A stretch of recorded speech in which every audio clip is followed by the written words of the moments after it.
move from Wales to. I trained in Liverpool, but we better not reminisce. No, that's not it.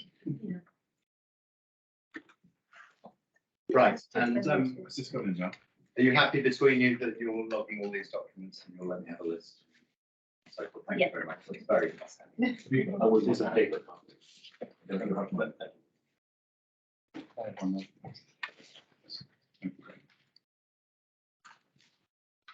That's all from us. Mr. Fraser, anything else before you proceed? Nothing more from me, sir. Then the witnesses will. Thank you very much. Good morning, Dr. Neely. Good morning, Mr. Fraser. I was once told never to say good morning at the beginning of cross-examination, but I've never understood that. So I can't help myself. This is a list of documents that we will be looking at for this cross-examination. The first will be your proof and appendices and rebuttal. Then Mr. Forshaw's proof and appendices and the rebuttal statement on the staircase. And then Westminster City Council's statement of case, which is CD 8.1. The Historic England consultation response, CD 4.4. The Historic England listing application advice report, CD 5.2. The statement by Dr. Alan Powers, CD 5.12. The Westminster City Plan. Stop me if I'm going to go through. Maybe I could be handed Dr. Power's statement. I can't lay my hand on the paper copy at the moment. And I need to get up to city plan, thank you. Westminster City Plan, CD 6.3. The Stratford Place Conservation Area Audit 2008, CD 6.11. And then Mr. Pilbrow's proof of evidence, and the part I'm looking at is CD 10.9B. Can I just be given, please, the city plan reference again? I've got everything else. CD 6.3. Just give me a moment, the CDs are not quite ordered.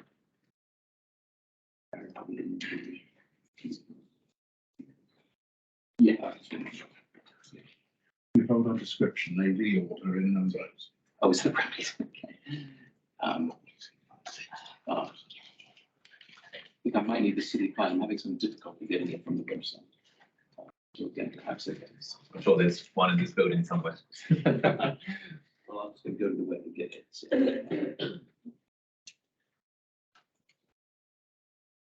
Sorry, didn't have that in the Not at all.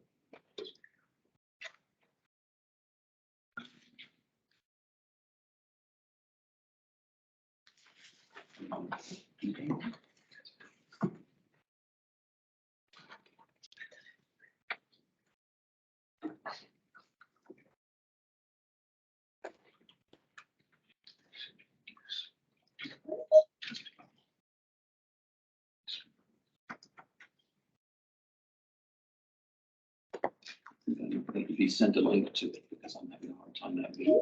If it's not, sir, in the very first part of line cross, maybe we can begin. It's not. So That's all. perhaps in the course of the next Yeah. period of time that can be provided. And then the very last document, Dr. Mealy, is the Welsh Streets Secretary of State team, which should have. So Dr. Mealy, the structure of this cross-examination will be divided into the following three sections. Firstly, we'll be considering the significance of Orchard House. Secondly, the design of the new building. And thirdly, the impact on heritage assets. So starting with the significance of Orchard House, I'd like to start by considering this issue of the loss of exterior fabric. And to start with, can we please take up the statement of case of Westminster City Council? Yes.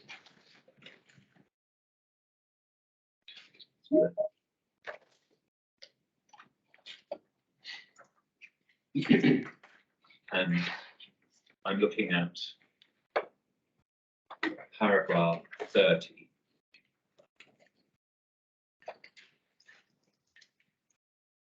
Yes. Page 11. which is on page 11. Thank you. Where the city council record their view that frontages have been altered at street level, but the upper floors retain most of their architectural detailing, except for the anthemian details. Correct. At roof level, the second floor balconies and all but one of the car figures mentioned in the survey of London. So the position of the council is that most of the architectural detailing is still remaining. Yes. If we look at your proof of evidence next, at paragraph 4.48.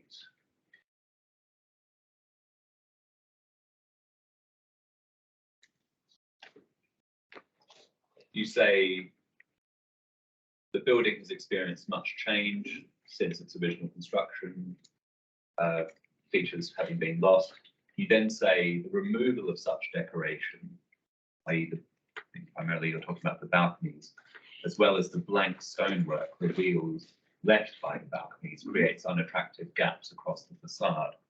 But that, as a point of fact, is not accurate, is it? Because there's not blank stonework revealed by the loss of the balconies, but there's in fact the adornment of M&S symbols carved in stone. There are M&S symbols there, so we saw those. And then there's, I think, some bare areas of masonry. Correct. And as Mr. Forshaw has indicated in his evidence, if we might take that up at paragraph 4.12 and 4.14. Can you remind me of the CD number, please? I can, so sorry, I've been using, for the proofs, I haven't been using the CD. I have them separately, but I'll make sure I've got that for you. It's 9.07. I'm grateful to my learned friend. Yes, that's correct.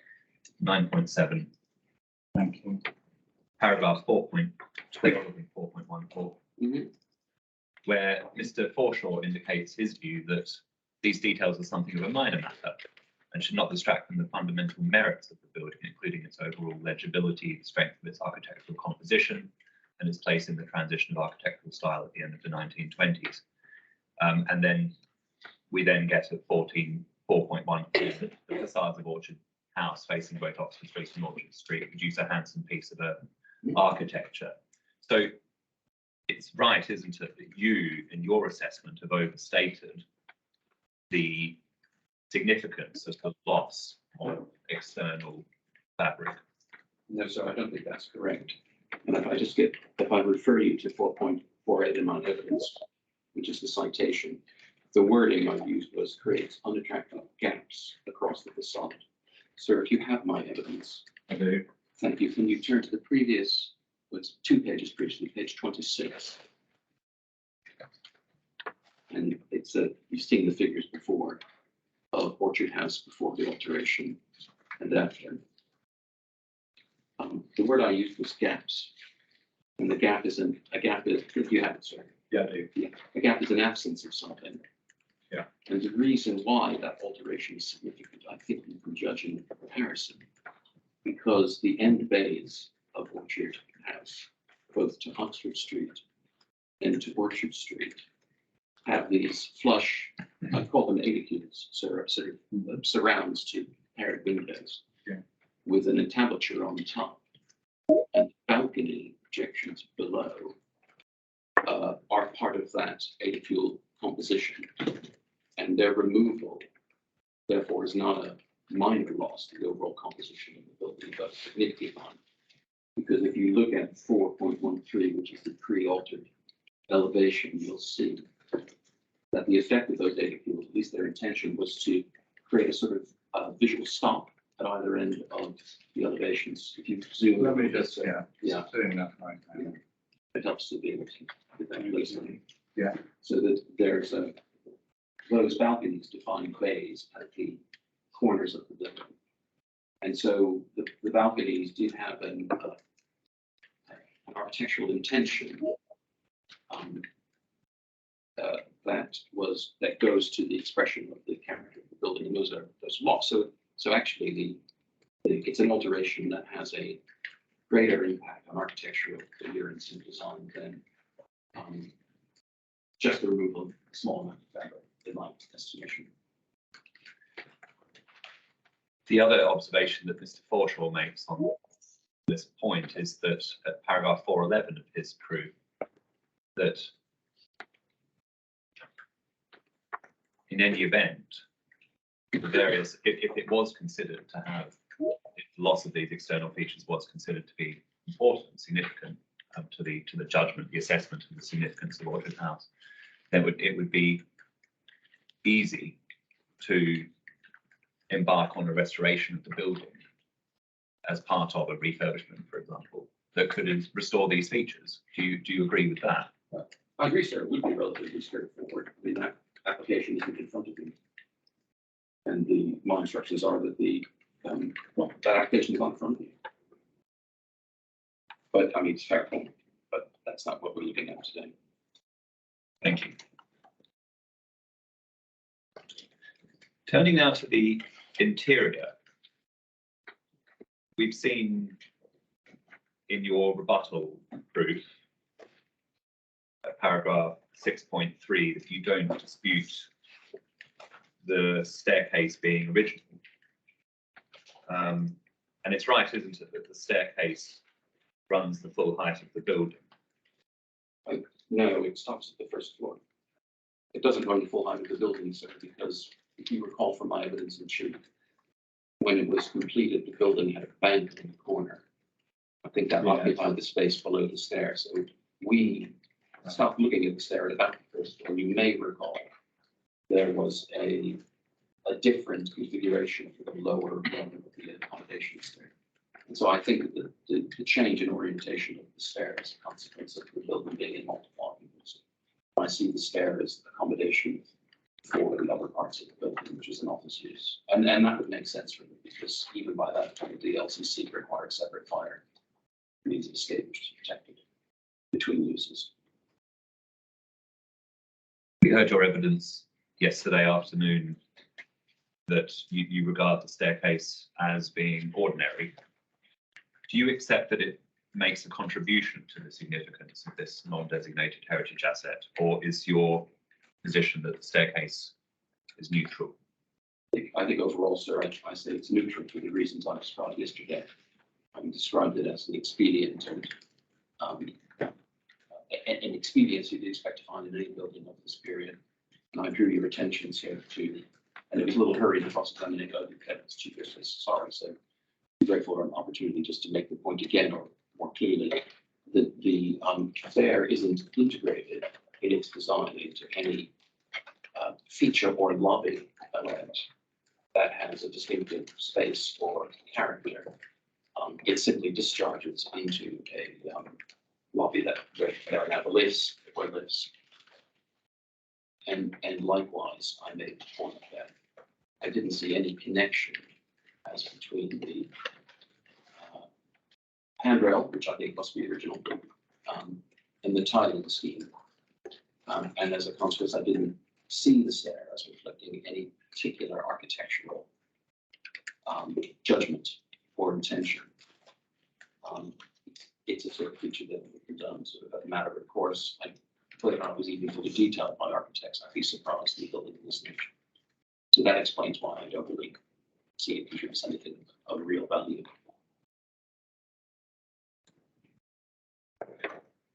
Thank you. Next point in relation to significance of Orchard House is this point being made about it not being purpose-built for eminence. We just see how Historic England consider that at CD 4.4.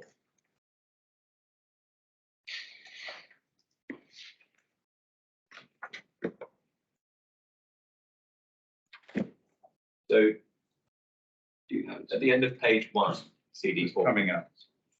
Thought I'd opened it, I lost it. Yeah, it is. Thank you. The end of page 1, Historic England say that when the building was completed in 1930, well, they first say it's a speculative office building designed by Norman. When completed in 1930, Marks and Spencer leased the ground floor retail space as their flagship store, eyeing an opportunity to gain foothold and so on. And it's clear from reading their representation as a whole that they don't regard this aspect, the fact that it wasn't non-purpose built for M&S, as being something material to the judgment on significance. They go on to find that Orchard House possesses architectural and historic interest. It speaks to the wider Historic Association of Oxford Street. At no point do they say, because it's not a M&S purpose-built building, that reduces its significance.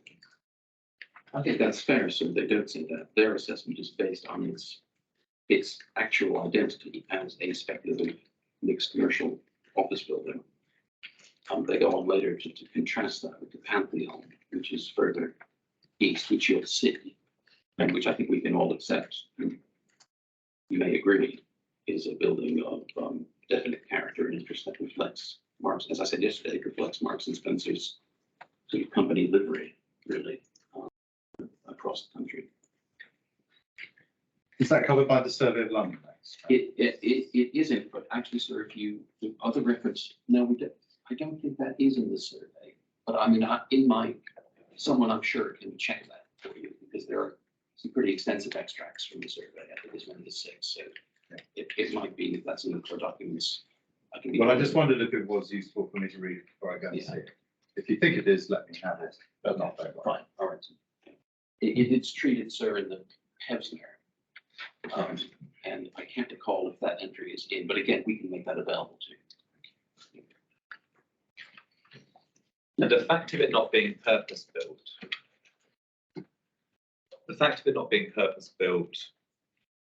we can nonetheless agree, can't we, that M&S have been occupying this building since it was constructed. And so the association of M&S with this building is material aspect to consider when looking at the significance of the building. Did you follow that question? Yeah, I was sorry. So can I ask you to be restate? Yeah, of course. Yeah, I know. I'm very sorry, Dr. Miller. I hadn't realised you were. I apologize. So, I think the question was the fact that its occupation, so by Marks and Spencer was material to the interest of the building and pricing. I think that was the intention. Since the construction. Since the construction of the building. Yes, sir, I would agree that is relevant, but with the qualification that it was only a small proportion of the floor space that was taken.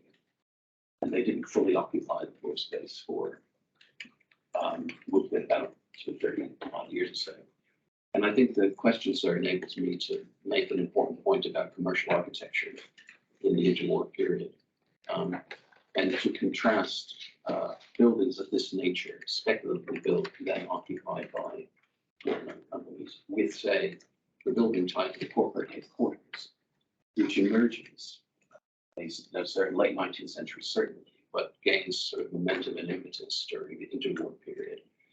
And I'm very mindful of this, sir. The Unilever House on Blackfriars Bridge, grade 2 listed. I worked on a very extensive scheme of refurbishment on that years ago. Is a very good example of corporate headquarters buildings that are being developed and designed, often for banks, but also for big companies. And so in my mind, when I think about Marks and Spencer's occupation of this building, which I say is expedient, they gradually expand. I'm thinking about another very important kind of building. And also a building as a corporate headquarters, which is used positively to announce the identity through its architecture. And again, thinking of Unilever House, because I know it very well, and other headquarters buildings, the Crew is a good example, Prudential. They actually use the buildings on their letterhead, which is quite interesting. It's a form of corporate advertising. And the Pantheon was like that. The Hoover building would be more with it. This wasn't that kind of occupation, which is why I give less weight to Marks and Spencer's presence in the building. And even their attempts, which we saw yesterday, to sort of put their little initials in those gaps like balconies, it's a pretty weak gesture overall. But not that all really for boldness to them on. It's a sort of, again, an expedient gesture that can build into their identity. Thank you, Mr. Fraser. Thank you, sir. The relationship of the building with Selfridges is the next subtopic within this section. When you initially advised in relation to this scheme, which I think you said in evidence in chief was around 2018. That's right. I confirmed we were instructed in October 2018, and he was thereabouts when I first became aware of the project in the site. And at that point in time, Selfridges was grade 2, Yes. whereas it became grade 2 star, we think, in March 2020. That's how your understanding. that is correct. If we take up Westminster City Council's statement of case again.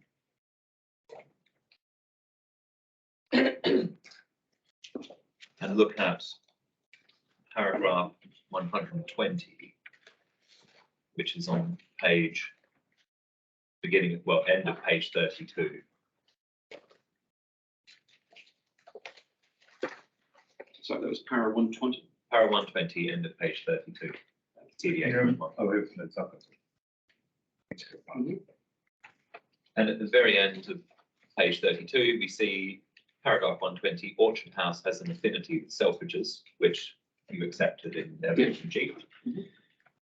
And they then go on to quote what Historic England had said, so we'll come back to that. But then FWCC, then in their own language, at the end of paragraph 121, say, in simple terms, the height, massing and detailed design of Orchard House contribute positively to the setting of Selfridges, and for the same reasons to the setting of Stratford Place conservation area. So that's the council's evidence to this inquiry.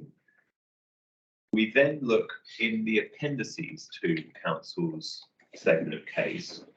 So the appendices themselves, I think you referenced this yesterday, are numbered through. And in the pagination, which is the bottom left of the page, I'm looking at page 75. Yes. Which is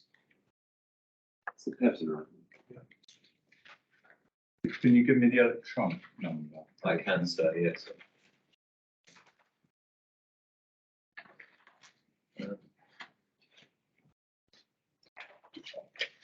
169.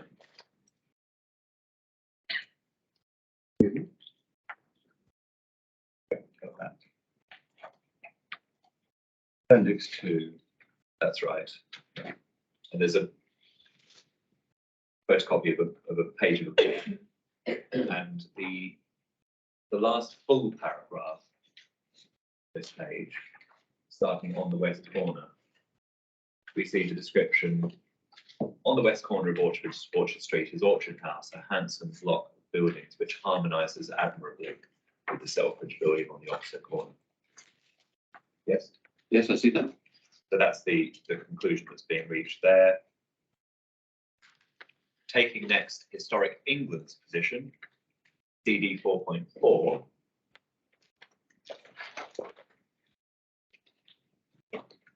On the second page, halfway down, the paragraph starting Orchard House contributes positively to the setting of Selfridges. Yes. And they say it has strong group value owing to their stylistic similarities.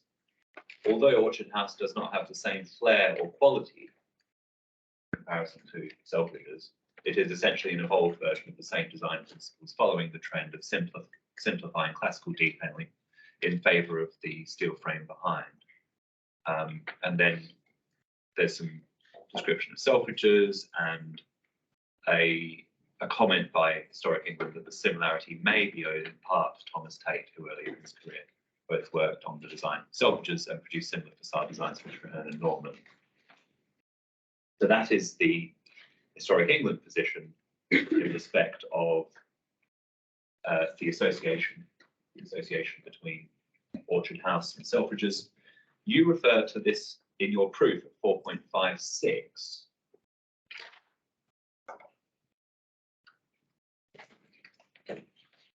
Want to have a look at.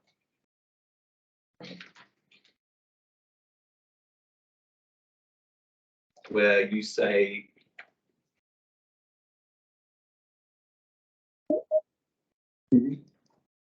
Sorry, I lost myself, lost my page. You say, I would also like to draw attention to the response from Historic England. And then the part that you reference is that Historic England stated that whilst the original portion of Orchard House does possess architectural and historic interest, it is a building of lesser status. So you focus on that aspect of it having a lesser status, which, well, there are two things to say about that. The first is that it's self-evidently the case that Selfridges and Orchard House, of the two, Orchard House has a lesser status than Selfridges. Nobody's disagreeing with that. And the second point is that part of the merit, part of the significance, they would say, of Orchard House is it playing a supporting role in comparison with Selfridges. It's not trying to compete with Selfridges, it's deferential to Selfridges. And that analysis must be correct. That is a positive feature of its significance, that it's not trying to compete with and is instead deferential to Selfridges. I think the question being put is that a positive aspect of Orchard House is its deferential character. I got that. Yeah, thank you. Sorry, I was trying to restate. No, that's fine. No, I don't agree with that proposition. I don't agree with that proposition because Selfridges doesn't need to be deferred to be a magnificent and impressive building. First point. Second point, sir, it has a self-contained identity and existence, which is the product of its history and the cultural aspirations, commercial aspirations, I should say, of the company. And it sort of stands on its own. And I don't think that by the point, and yes, I don't think that is a positive aspect. I mean, it's there, and there are superficial similarities as between the two, as you would expect, but fundamentally different architectural approaches. The point that Stuart came from making the letter that I was taken to is the context for this question. They say essentially, if you still have it open, instead of their letter 404, I think, Yeah. 444, it says, that same paragraph middle, Orchard House contributes beginning. Again, they say does not have the same flair or quality, essentially an evolved version of the same design principles, following the trend of simplifying classical details and figures still further behind. I mean, I just actually think that is an inaccurate characterization. It's not an evolved version of the same design principles of Selfridges. As I described it to you yesterday, so those principles are very rigorous structural rationalist principles. And the architecturalization of Orchard House is sort of Portland classically inspired cladding. It's no real attempt to engage with structural expression in the same way. It's a surface architecture. So I don't agree with the characterization. It's another critical aspect.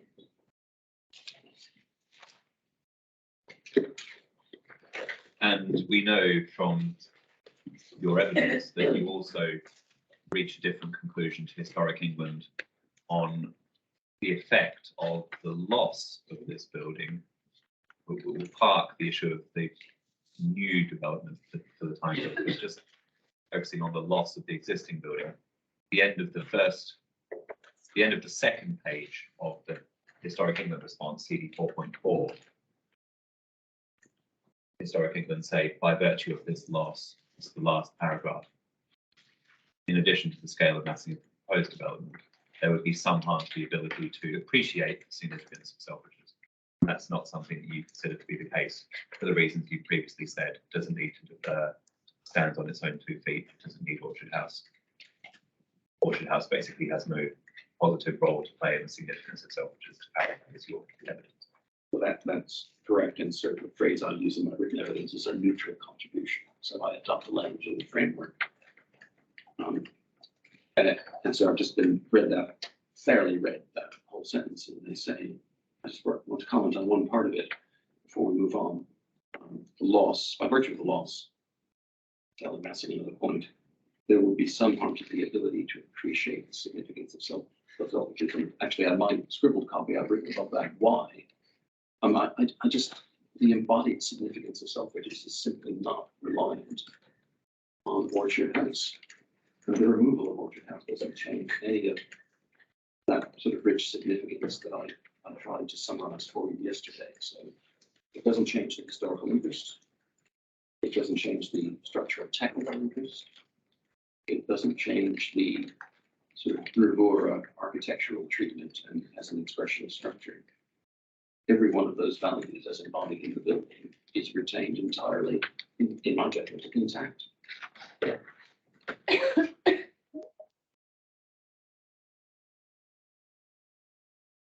Next part of the significance of Orchard House to think about is something that you say in your proof of evidence, 4.51. That's 4.52.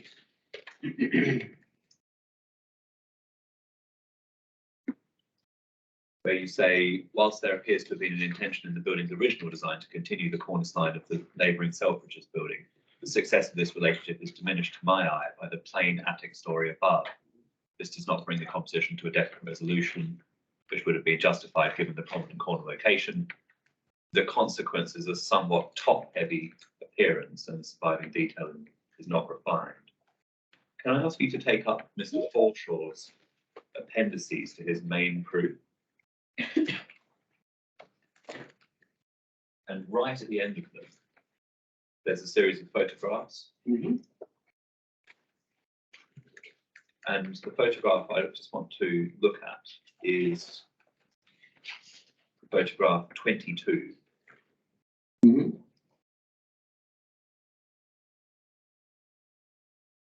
That's on internal page 170, I believe, sir. I don't know the digital image. The digital page. I've got it. You've got it, sir. Yeah. Thank you.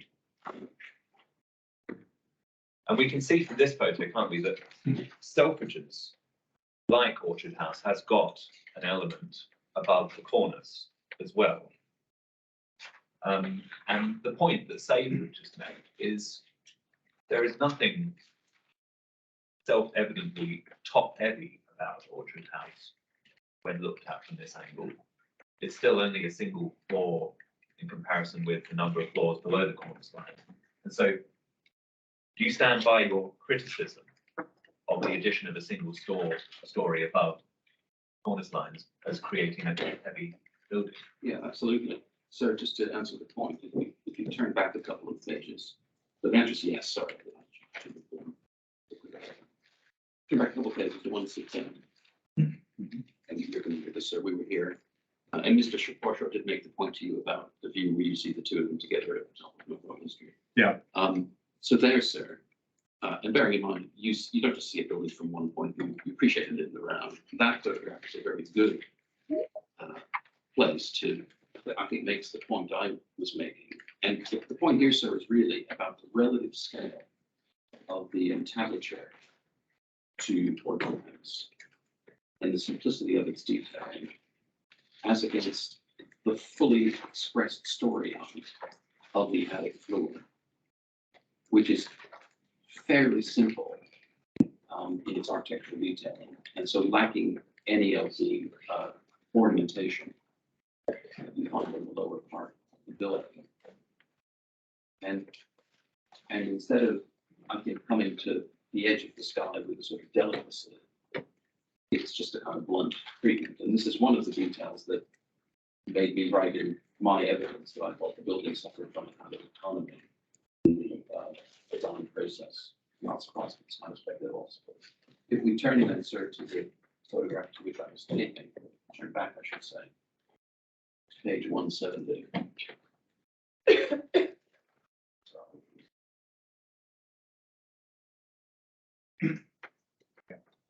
And you see that comparison. And I'm grateful to be taken to this photograph because it only demonstrates well, I'll go to this point on top heavy. I think the same comments I made earlier apply. But if there's any idea of any kind of family resemblance between these two buildings on a meaningful level, this photograph explains why that's not the case. I mean, the contrast between them in terms of their approach is so profound. And sorry, a short point, but I think a highly relevant one on this. I think so anyway. When we're thinking about, let's call it the language of classical architecture. And maybe that's easier to understand because our eyes today are less attuned to understanding the language of classical architecture than I think people in the past were. Artists or the artists all the time. But if you try to translate it into a modern idiom, there are plenty of buildings that are modernist, accordions, light blocks. But there is such a dramatic difference in what we would consider, what we all would acknowledge to be the kind of canon of modern architecture. It ranges from very sophisticated, simplified, geometrical forms of the suave, into that sort of thing. Just sort of heavily articulated brick buildings in the Dutch school, and even in the form of office development. You have a kind of cool, clean, sort of Miesian style, which contrasts completely with the sort of commercial stuff that's done and produced in high volumes by firms like Turner and Norman and others after the war. And I don't think I wouldn't say certainly, if you were in the mind's eye comparing what I know best, Seagray's house in New York with Lever House across the way by Gordon Funchak, and say that, yeah, they're both modern, but they're different buildings. And I think, if you really reflect carefully on the language of classical architecture and how much thought was given to it in the case of the Bergen building, you see it's just, sure, it's classical, but I mean, it's got not the one that's got very little to do with the other.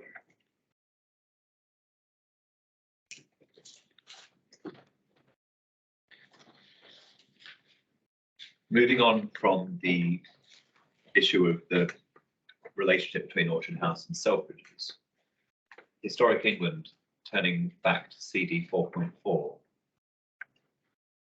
refer to the contribution, the positive contribution made by Orchard House. This is in the summary section, firstly, on page 1. Orchard House is a prominent non-designated heritage aspect which contributes positively to.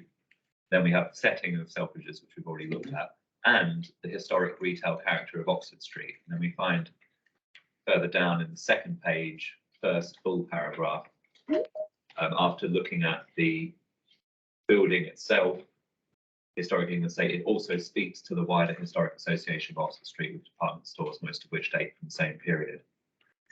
Oxford Street does not benefit from a continuous linear conservation area designation, which to our reading is an expression of regret on the part of Historic England. Do you read it that way as well? Yeah, that's I think it's that last sentence, isn't it?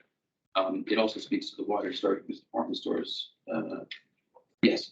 Yes. So sorry, this is sort of admonition, isn't it? And regret is one way to put it. Well, fine. I mean, they may think that. I don't really know what the local planning authority is meant to do with that, particularly because, as we saw yesterday, sir, sorry about the mess. I showed you this plan. Yes. Yes. Well, the whole of Oxford Street is more or less covered by a conservation area. And sir, I don't agree with Historic England that it should be one, because if you go back to that, you will see that those conservation areas, for example, part of it is in Harley Street. That has a very different history and character to Stratford Place. Different again to Portland Estate, different again to Mayfair, and Regent Street, which has its own character at the far end. So they're all covered by conservation area designation, and every one of those conservation areas has a conservation area appraisal and audit. So I think it's, I don't know what they were thinking when they wrote that, but the idea that Westminster somehow hasn't properly considered the characteristics of its fun area in the heart of Westminster, I just find that remarkable. And furthermore, and this is an interesting diagram, so for the benefit of, just to make sure we're on the same page, as it were, it was CD 605, page 127. One of the things you'll notice when you go back and look at that, so Regent Street has its own conservation area. It got it soon. Just coming up. Sure.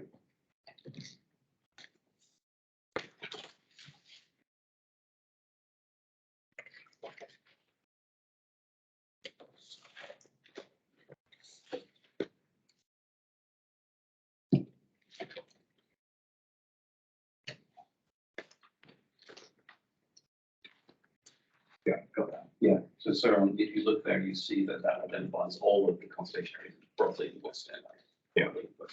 You'll see Regent Street is a long linear conservation area running north to south, one red. Yeah. Because of the high number of buildings on it. Well, there is a linear conservation area. And that's because Regent Street historically is part of the continuous planned development by the Crown Estate. And more than that, was in large parts comprehensively developed by the Crown in the Edwardian period.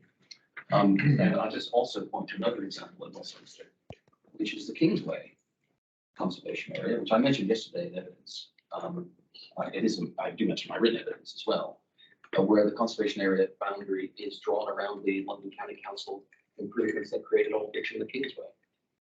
So I don't think it would be appropriate actually as a linear conservation area. I don't think that's would be the right approach. And there's a similar situation that exists, sir, mentioned with the Thames. Most of the Thames in central London fall within one conservation area or another. And there were about 20 different ones. Nobody has designated a, it would be practically difficult, but no local authority, I think, has designated a specific Thames site conservation. Well, maybe Westminster has a part section. But anyway, maybe the analogies of that one. But I made the point with reference to Westminster. The fragmentary character of the street is something that's acknowledged by Historic England in that same sentence. And yet it's still Historic England's position that Oxford Street, there's an expression of regret that Oxford Street hasn't had conservation area designation protection. Well, it's not their job to designate conservation areas. They can express regret. I don't know what correspondence they had with Westminster to raise the point formally. I don't believe, I haven't seen any.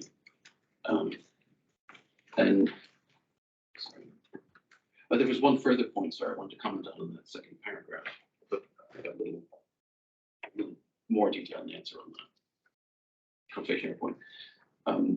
That says, middle sentence, if you go back to that letter, sir, CD 4.0. Yeah.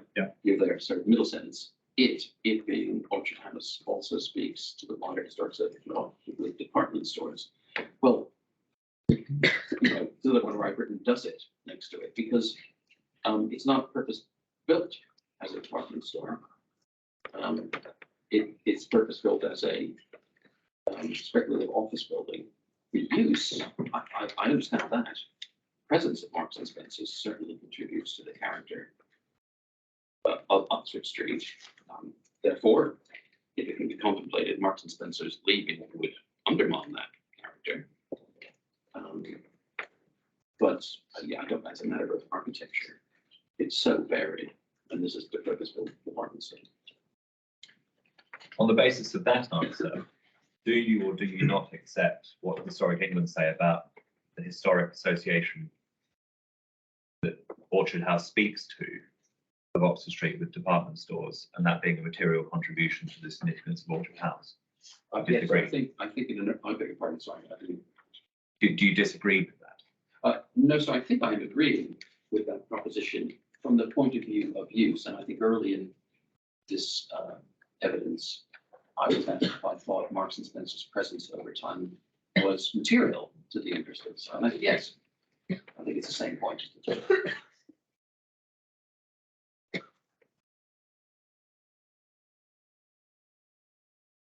Have we finished with the conservation area? No, Okay, sir, that's fine. there's going to be You some carry further on. questions about that. Yeah. The decision not to list a building doesn't imply a lack of heritage significance. That's within the common ground between us. Well, it does imply a lack of heritage significance in the national context. It doesn't imply there's none. Right. Just to be clear, The question is that the decision not to list does not imply a lack of heritage significance. One can have, a building can have heritage significance without being listed. Yes, correctly agreed. And the decision not to list only means that whatever building there's been an application for doesn't meet what SAVE would rightly consider to be an exacting standard. Do you agree with that? I do agree with that. The category is accepted. Yes. And the principles of selection of buildings for listing, as I understand them, become more exacting the younger a building gets. So Yes. buildings post 1850, greater selection is necessary because of the increase in the number of buildings that have been built and which survive to the present day. That's absolutely right. It's an increasingly discriminating exercise as a function of age. But so one of the underlying principles that sort of cuts across that point is the principle of group value. And I mentioned earlier, sort of I started out doing as a listing, call ourselves inspectors, designator, you know, we were used group value to feel a consideration, and it did feature in historic England's analysis, notwithstanding, according to their analysis, that they identified group value. In fact, they even say 1 point strong, but it's not sufficient. That is group value itself, which is, sorry, it's Yeah, context. yeah. It was not sufficient to warrant formal designation. So whatever positive connection they consider obtains between buildings, it's not that, it can't be that powerful in the national context. And the reasons why I say that, you know, the group value consideration, yes, selectivity still applies, but it's a consideration that relates to the townscape setting of historic assets. And it is based on my own experience and what I see happening through the listing process now, those considerations are still taken into account in full weight. And in fact, the principles of selection stuff that Mr. Fraser referred to, which is, I think, still current guidance from DCMS, talks about age and rarity, architectural value, and group value as one of an equally weighted set of considerations. Just on that point, to clarify something that rose on the first day, certificates of immunity are provided by Secretary of State for DCMS. They are correct. Yeah, I think that was something was said to the contrary. I said something to the contrary. So I was trying to be polite. I didn't know. This looks like, yeah, it is that it's DCMS. And Historic England commented on the strong group value between this building and Selfridges, just picking up on that point about the importance of group value when it comes to listing. Yeah, they make that, as I fairly drew attention to, so they make that observation about these areas. The Survey of London, you say at paragraph 4.36 of your proof that the survey's treatment of Orchard House comprises a commentary on its historic development and is not a critical assessment of its architectural quality, positive or negative. But we do have the representations to the inquiry of Andrew Saint, who's the author of the Survey of London. We take that up at page 31 of Mr. Forshaw's appendices.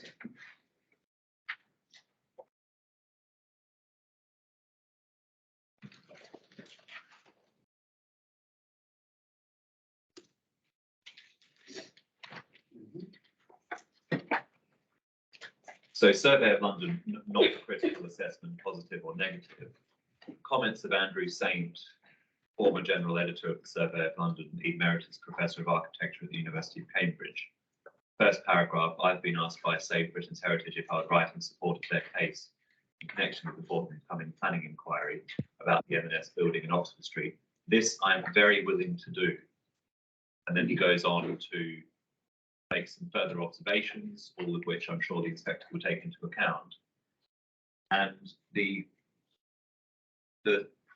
third paragraph, halfway through, he says, okay, so he comments on the fact that it doesn't come up to the high level of Pantheon store.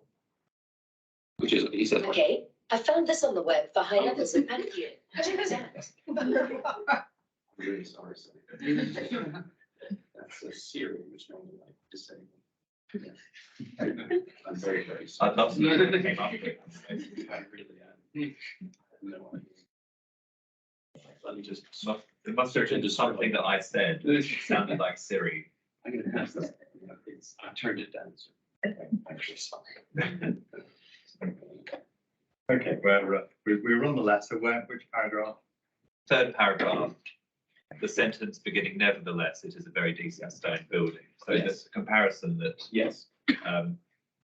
Professor Saint is drawing attention to is between the Pantheon store and Orchard House, with which we're concerned. And he says, nevertheless, it's a very decent stone building designed by well-known and competent architects of the time and suited to the dignity and scale of the street as it then was. Mhm. The survey volume devotes about 3 pages to the building, written by my colleague Amy Spencer. So the point here is that although the Survey of London, as you point out, is not a critical assessment, positive or negative, the observations made by the former general editor here do express support for the retention of Orchard House and the opposition to the scheme.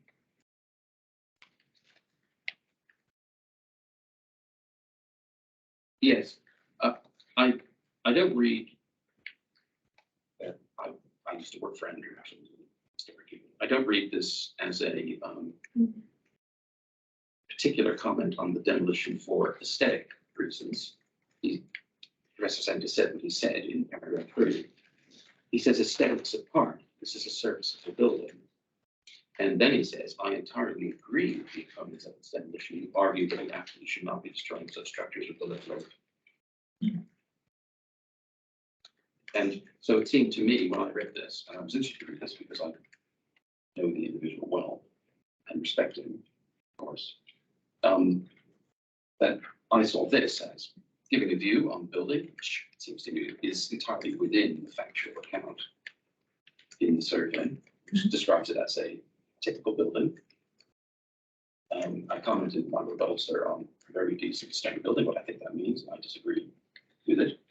But in any case, it seems to me this letter is written in connection mostly with concerns about the other matter that's a concern to the Secretary of State, or another matter. The fair way to read this letter is that the aesthetics of the building and the issues concerned with knocking down serviceable buildings, you can just put it like that, they both contribute to Professor Saint's opposition to the scheme. That's fair, isn't it? Yes, I think rereading the last paragraph, I think that is a fair opposition. He does bring the two together. So yes, I'll correct that.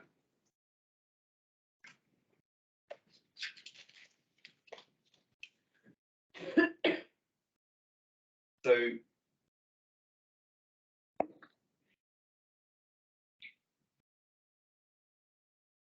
this, I think, is the point when I want to ask you a quick question about this, the Westminster City Plan. I don't know if you managed to get hold of that yet, Dr. Mealy.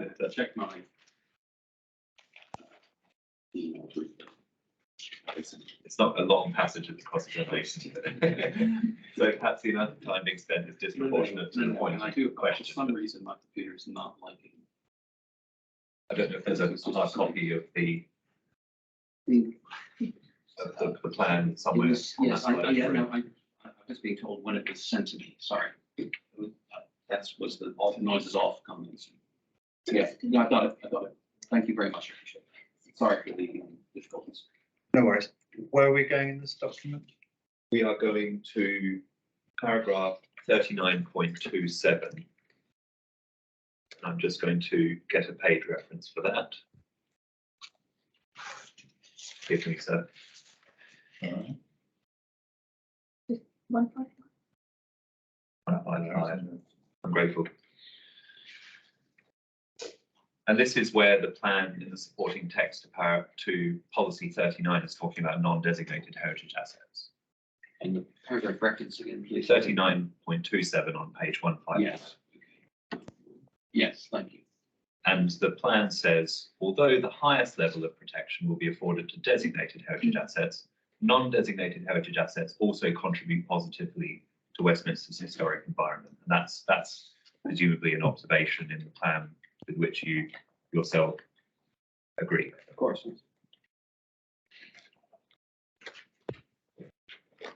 That was the only question I had about the plan. plan. I was going to make the observation, so obviously mindful of the plan, and that guys, I think Westminster City Council is supporting that. Accepting it's an NVHA.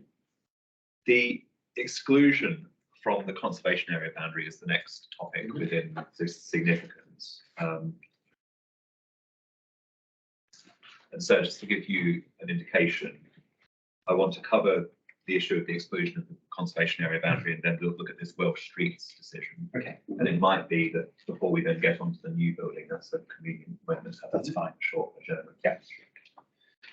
So exclusion from the conservation area boundary, you pick this up in your, well, both in your proof and your rebuttal, but I want to look at your rebuttal at paragraph 3.18.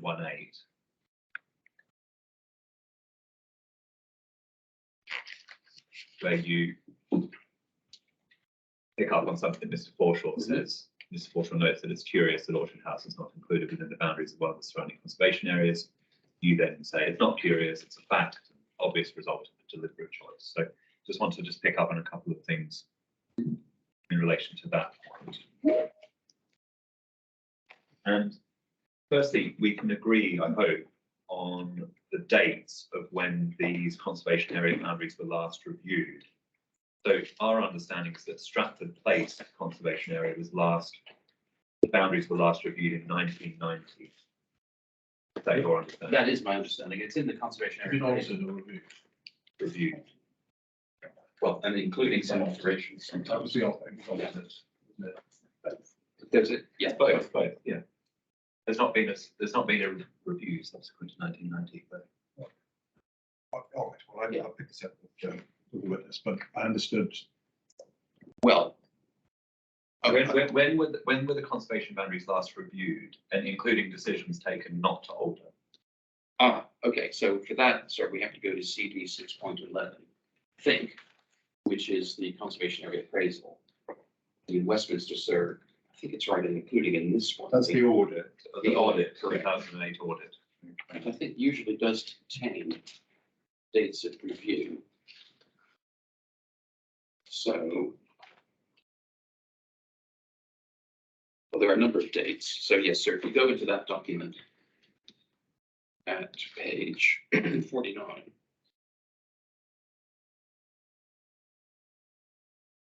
I'm sorry, just helping. I don't mean to cut across it. No. I mean, This is I think I know exactly where I was going next. so page 49, sir. It schedules them. Correct, exactly. So the designation of the second extension dates 1990. Effective November 1990. But sir, if you go to the front of the document. Right. There's a publication date of 2008. Now, this might be one for the city council. I mean, it has the ball to, somebody else, but, the thing is, this document has been updated since 2004. So there's the 2008 date on the inside cover. I will contextualize this. If you just turn in the page, so to give you some sense of it. Well, Yeah, anyway. Press cut the short. If you could tell me your understanding. Thank you. As a witness, Yeah. and then if the outside inquiry people. Yes, so as a page 7, para 1.5, it says the conservation area audit of Stratford Place was adopted as SPD in 2008.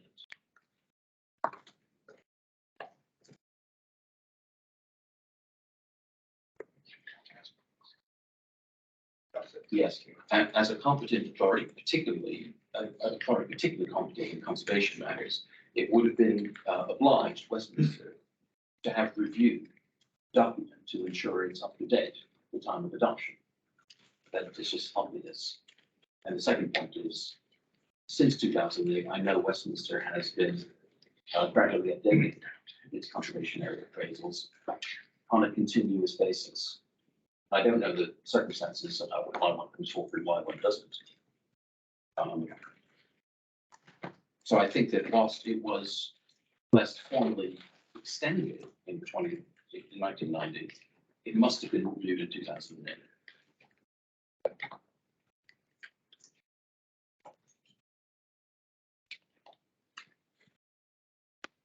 Thank you, Mr. President. And you say as much, Dr. Mealy, at paragraph 5.71 of your proof, you say boundary revisions were considered as part of the 2008 audit. But it's clear from looking at this document, that there was absolutely no consideration of any boundary reviews, was there? If we just look at the table of contents, you can see that page 4 of CD 6.11, table of contents, introduction and policy context, location and setting, history, character of the conservation area, negative features and enhancement, management proposals, glossary of terms, directory of background pages and information. And we've scoured this document to see what you might be referring to by 5.71 and boundary revisions being considered as part of the 2008 audit, but we simply cannot see any evidence whatsoever for that assertion. Okay, well, okay, sir, it's fair observation. We started, I took you to page 49, where it says designation of a second extension. I don't think we need to go there again, sir. But a extension of conservation area boundaries in this authority is on the basis of papers prepared by professional officers of the council and put to cabinet. I think it was cabinet. And so what I take to mean is that at that time, in 1990, the council had undertaken a review of the conservation area boundaries. I have not seen any papers. I have not seen the professional papers that accompanied that. The more important point, sir, is that local authorities are required to update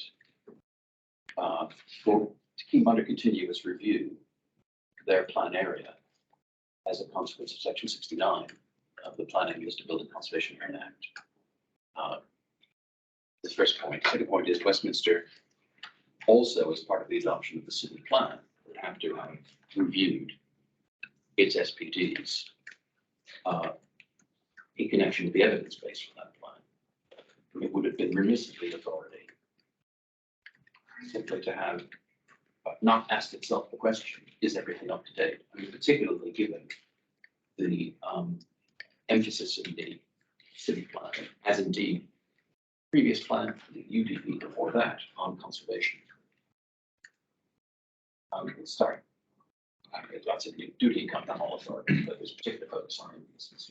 The existence of the duty is a separate point. It's common ground that in 1990 there was a review and an extension. It's common ground. Yes. But your opposition at 5.71 of your proof that boundary revisions were considered as part of the 2008 audit, you can't stand by that observation on the basis of reading the 2008 audit document.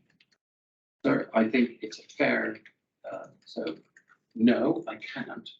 But to clarify, it was an inference I drew from the description of designation or extension of 1990. And I think a reasonable inference, but maybe the judgment.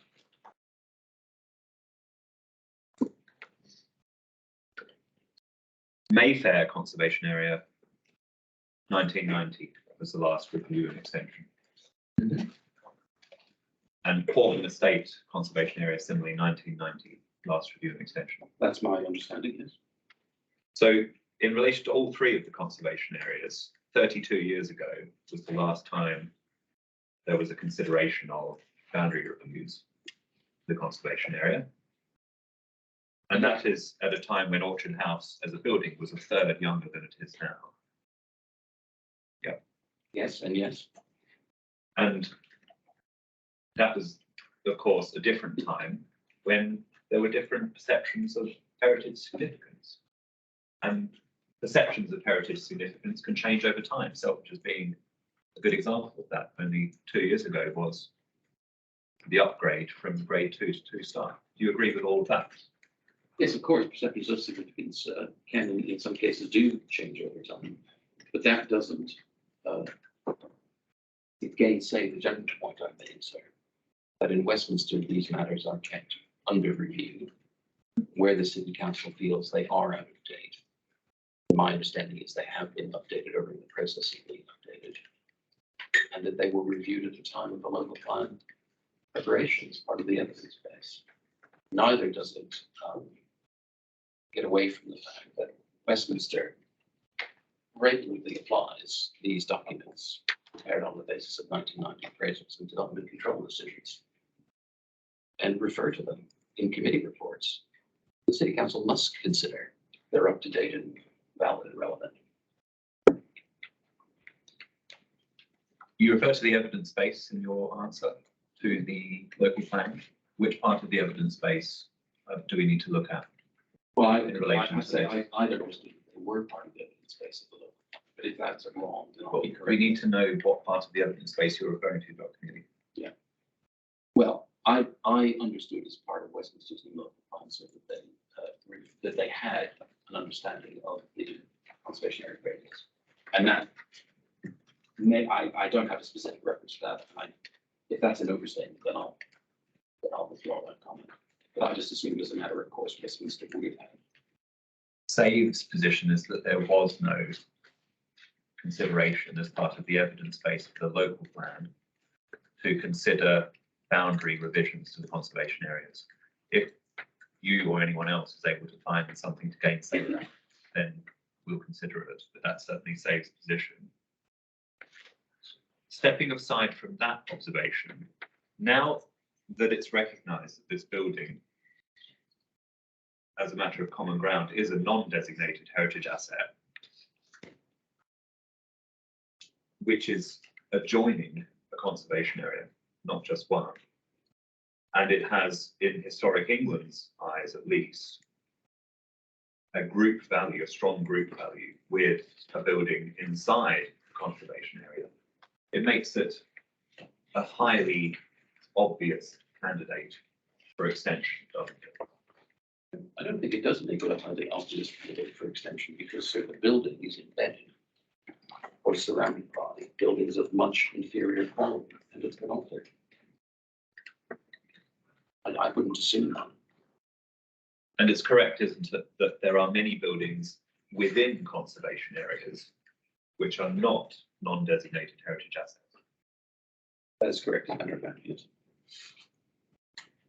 The Welsh Streets decision, we just take up that. Oh, yes.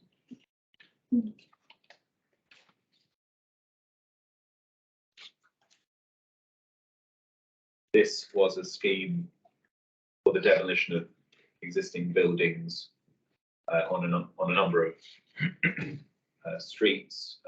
One of them being Madryn Street. Madryn Streets. So Madryn Street. And then the construction of 154 new dwelling houses and so on. And one of the issues in this case was the potential heritage impact, the extent to which the proposed development is consistent with policies for conserving and enhancing the historic environment. We see consideration given to this issue by the Secretary of State at paragraph 11 onwards. The streets are collectively known as the Welsh Streets. And the Secretary of State at paragraph 12 notes that the heritage value of the best and most complete surviving examples of Richard Owen's estates has been recognised. The designation of Kensington Fields Estate and Toxteth Park and avenues as conservation areas. But he also notes that those areas are not only later in date than the Welsh Streets, but of a very different character. Then he says, having taken account of the differing views expressed in the inquiry, the Secretary of State agrees with SAVE's assessment of heritage matters for the reasons set out.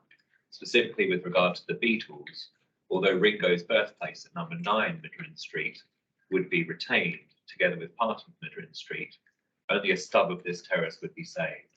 The Secretary of State does not agree with the inspector that the significance of Ringo Starr's house would not be lost as a consequence of these proposals. The Secretary of State agrees with SAVE and the National Trust that demolition of much of Madryn Street will significantly harm the ability to understand and appreciate this part of Liverpool's Beatles heritage, which he considers to be of importance to the city. Goes on to say, although there are many other surviving terrace streets in the area where visitors could go to see a similar environment to the one where Ringo Starr was born, the Secretary of State places importance on the actual street where he was born. He agrees with SAVE that the proposals would be short-sighted as regards the future tourism potential of Madryn Street.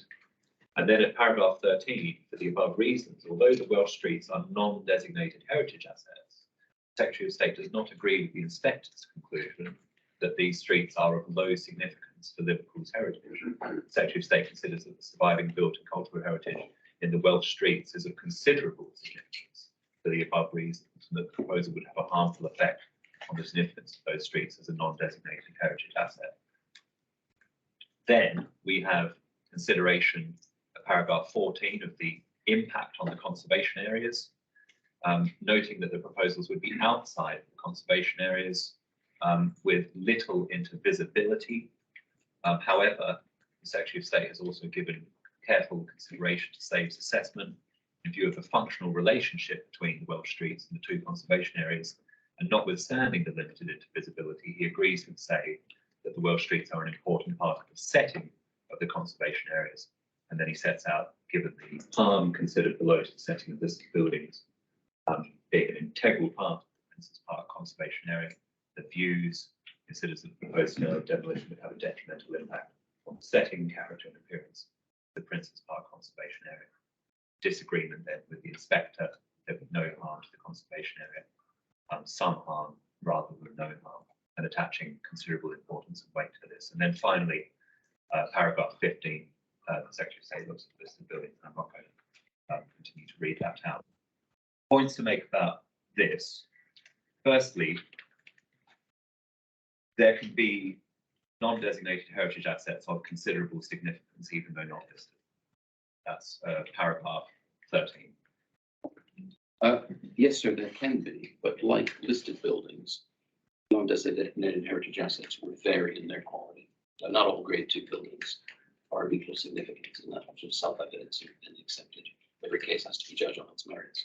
And so by analogy, reasonably, there will be a spectrum of quality demonstrated by non-designated heritage assets. And there can also be harm to conservation areas from development outside conservation areas, assuming common ground. Well, it's a sort of, I'm sorry, it's obvious, yes. It's And setting point. this was a situation where there was limited intervisibility between the setting, i.e. the Welsh streets, and the conservation areas in question. Whereas in the present case, we of course don't have any limits on invisibility between Orchard House and Selfridges. They're right next to each other. That's correct.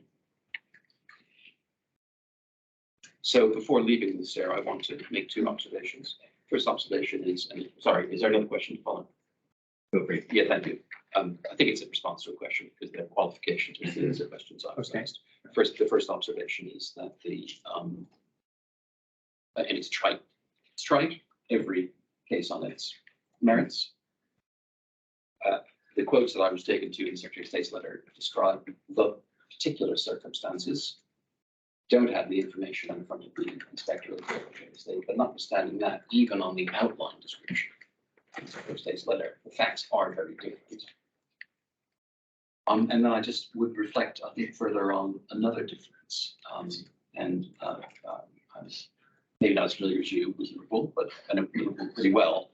The concern here had to do, and in particular emphasis placed on the association with one of the deals, that the city council, I know, I can't give you the plan reference, but I know they have an overall cultural strategy which uses pop music as part of the promotion of the city's identity and culture on an international stage. So you arrive at John Lennon Airport, National Trust has got John Lennon's house, Paul McCartney's house is marked, Ringo Starr's house now here.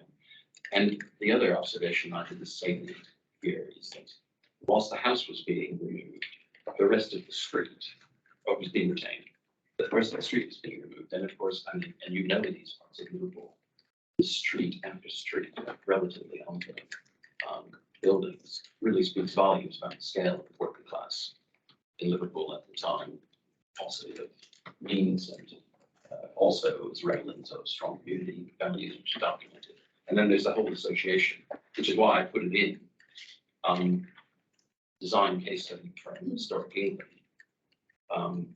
with the Welsh more generally in the history of Liverpool.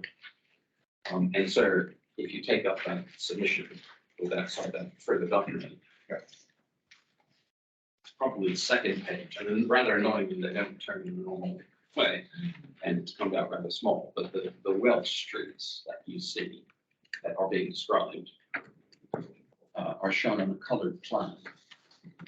Turn to page 2, sorry, much a little small, unfortunately. There you go, you've got it. Yeah, there's an understatement. Yeah.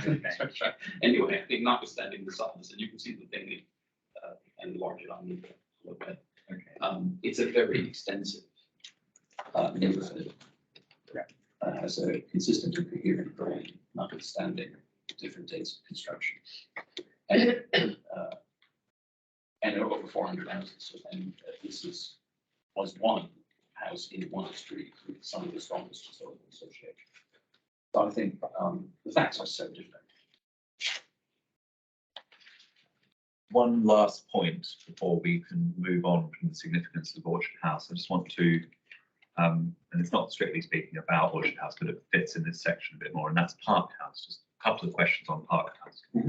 Your proof, paragraph 4.68, you quote the Survey of London, where you say Park House was judged to be a modern response to the monumentality of Selfridge's opposite, whereby the audacious curving facade of Park House delivers something many shoppers will love, a bit of West End bling. There's also other observations made in Survey of London. The one I want to just pick out is quoted in Mr. Forshaw's proof. We'll just go to that, paragraph 5.12. 5.16.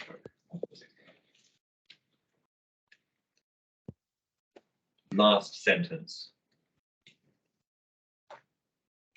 Nor is Park House universally welcomed. Page 57 of the introduction to the Survey of London notes that new buildings are brasher and glassier than ever and pay even less heed to their ambience, to judge by the Elephantine Park House. You agree? Wait, 516 is citing from the survey? No, Elephantine, so. Sorry, I do beg your pardon, I lost the thread of Not that at all. citation. So 516, I'm with you. 516, final sentence. I beg your pardon, let me just review it in Sure. context. Sure.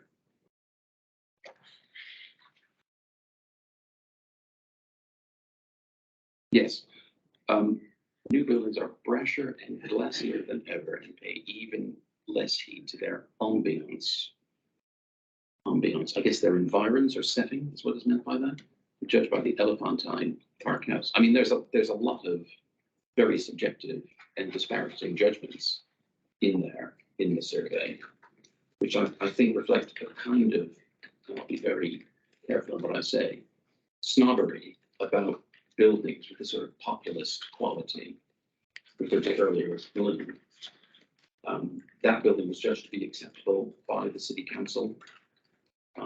It's the work of a renowned architect. It might not be to my taste or to your taste, sir, but it's there. It's part of the context. And it replaced a 16-story 1960s tower, didn't it? Yes, I think that's right. Maybe if it's Roy Robinson. Yeah. That's right, yeah.